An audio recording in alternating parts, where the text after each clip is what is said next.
என்ன வருங்க? கோயில்பாளையம். எந்த மாவட்டங்க? பெரம்பலூர் மாவட்டம், குன்னவட்டம். குன்னவட்டம். இப்போ இங்கே சவுக்கு பார்க்குறேன். இது என்ன சவுக்குங்க? நாட்டு சவுக்கியா அது? CH5 speedo? இது எங்கே வாங்கினீங்க? அது இந்த கடலூர்ப்பா. கடலூர் பண்ருட்டி சைடு. நெய்வேலி பக்கம். ஆமாம். உங்களுக்கு இந்த கண்ணு கொடுத்த ஒரு பேர் தெரியுமா? தெரியும். அதான் சேதுபதி. பசுபதி. சரிங்க. இப்போ இந்த கண்ணெல்லாம் பார்க்குறீங்க, இது எப்படி உங்களுக்கு தெரியுது? எத்தனை மாதம் ஆகுது? இது 5 மாதம் ஆச்சு. 5 மாதம் ஆச்சு. கரெக்டாக 5 மாதம் தான். இப்போ இதுக்கு ஏதாவது உரங்கிறேன் ஏதாவது கொடுத்துருக்கீங்களா? எதுவும் வைக்கல. எதுவுமே களை வெட்டாது தான். பில்லு இல்லாமல் களை வெட்டிங்க, தண்ணி விட்டுறீங்க. அது 3 மாதம் தண்ணி விட்டுரு. மழை பெய்யிட்டு இருக்கா? சரிங்க. விவசாய நண்பர்களே, இப்போ நம்ம விவசாய பார்மர்கிட்ட பேசணும்.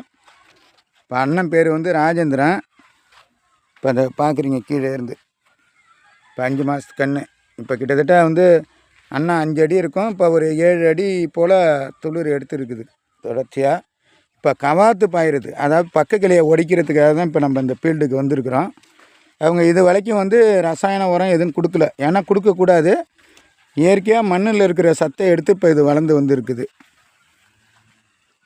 இப்போ இதுக்கு கவாத்து பாய்ஞ்ச பிறகு தான் இப்போ தீனி கொடுத்து, அதுவும் யூரியாவை தவிர்த்து நம்ம டிஏபி கொடுக்கலாம், அல்லது காம்ப்ளெக்ஸ் கொடுக்கலாம், தொழு உரம் கொடுக்கலாம், மல்லாட்டை புண்ணாக்கு, இந்த மாதிரி இயற்கை உரங்களை கொடுத்தோம்னா இன்னும் இது ஈல்டு வரும் நல்லா. வணக்கம் ஐயா, நன்றி.